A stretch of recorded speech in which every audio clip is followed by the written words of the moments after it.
माछा कति मऱ्यो भाइ? हामी त हिजो एक वर्षमा खेलेको माछा देखाइदियो त।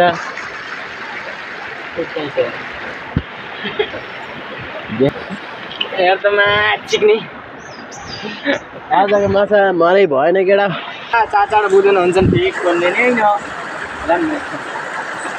माछा मरेन नि किनकि अब ऊ बिग्रियो क्या त्यो इनबक्स रे इन्भर्टर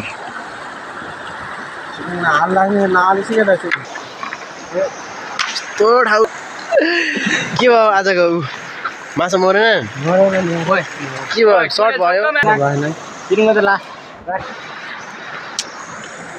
माछा माछिक्ने भएन केटा।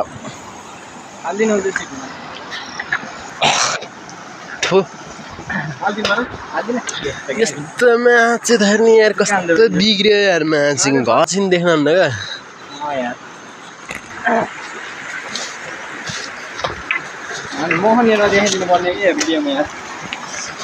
गरा थियो के अरे भिडियो गोर्चारबाट मरेको थिएँ। अब यसलाई नि के लड्छ नि घर भनेर होइन यति व्यवस्था हानिदिनु लागेको है गाइस। सो गाइस आम्बो पाल भएको छ है गाइस। बप्पाल भएको है गाइस बप्पाल। Oh my god so awesome. अनि ल्याम्मा खाइन् पाल भएको छ है बप्पाल। ओ माई गड मानले एउटा वाउ ओसम ओसम। ओहो कसैले खायो त यसरी यार। तितो रहेछ। ल निकाल म यसो राखैन बोलेर ल्याप हाम्रो अहिले मामा बढी छ।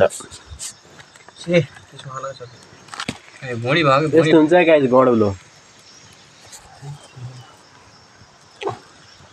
एउटा फलामको स्टिल भात कति हो?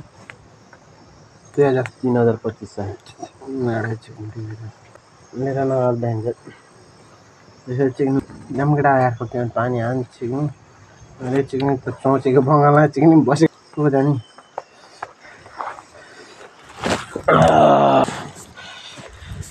यही केटा माछा आजको सर्ट भएर यार मार्नै पाइएन यार।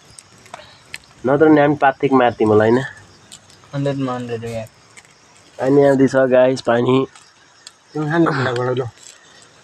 Awesome awesome very awesome.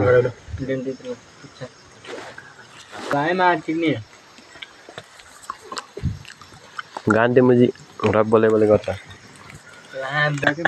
चेपा खेल्न जाऊँ कि म चेपा त मिठो हुन्छ पलेर चिक्ने तिनवटा चेपा खानु तिन उ गर्नु त हो त्यो त फर्क हुन्छ त्यो भयो यो भएन मान्छे गुण खालिकन हालेर म्याइन्छ। अच्छै सुन्नु यार केटाहरू यार मान्छे र बोले बोले जस्तो नहाल्दै के हुन्छ नि त म त काट्छु म बोलेर काट्छु।